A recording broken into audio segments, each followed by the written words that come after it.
છેલ્લા 16 વર્ષથી અમે ગણપતિ મહોત્સવનું આયોજન કરીએ છીએ.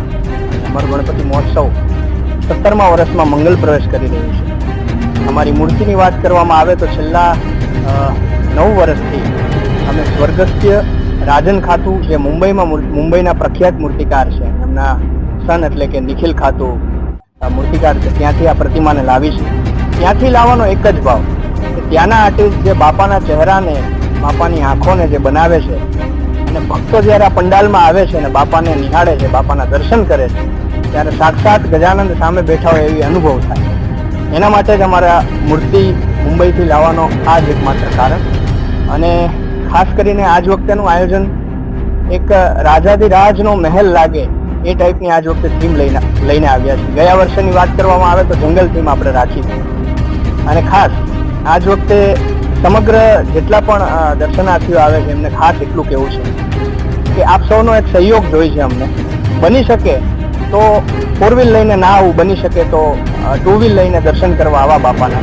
અને જે જ્યાં સ્લોટ રાખ્યા છે, જ્યાં પોસ્ટરો માર્યા છે કે અહીંયા જ 2 વ્હીલરનું પાર્કિંગ, અહીંયા જ 4 વ્હીલરનું પાર્કિંગ ત્યાં જ કરવું. એસપી રોડ ઉપર પાર્કિંગ કદાપી ના કરવું. કારણ કે એસપી રોડમાં જ્યારે ટ્રાફિક થાય છે ત્યારે ઘણી બધી સમસ્યાઓ થતી હોય છે. કોઈને પણ ઇમરજન્સી હોય છે તો એ ટ્રાફિકમાં ચલવાતા હોય છે. તો બે હાથ જોડીને દરેક લોકોને ખાલી એટલું જ કહેવું છે, જ્યાં પાર્કિંગના સ્લોટ રાખ્યા છે ત્યાં જ પાર્કિંગ કરવું. એસપી રોડ ઉપર જરા પણ પાર્કિંગ ના કરવું. અને તમારો સાથ સહકાર રહેશે તો તમને પણ મજા આવશે, તમને પણ ટ્રાફિક નહીં નડે ને અમને મજા આવશે. વિશેષતાઓ ઘણી બધી રહેશે.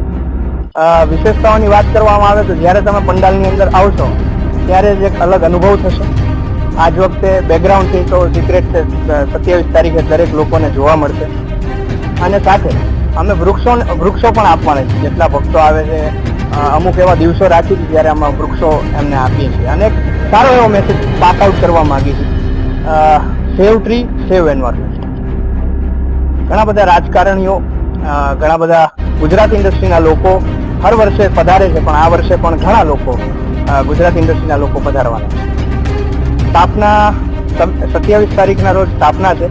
અને આરતીનો ખાસ આપ સૌને સમય કહી દઉં કે આરતીનો સમય રાત્રે 7 વાગે છે. 7 થી 7:30 એક આરતી હોય છે, 9 થી 9:30 બીજી આરતી હોય છે. 27 તારીખથી 5 લગી આ રૂટીન રહેશે અને 6 તારીખે ભવ્યથી ભવ્ય વિસર્જન છે. અને ખાસ આપ સૌને બીજી એક વાત કરવાની છે. ગયા વર્ષે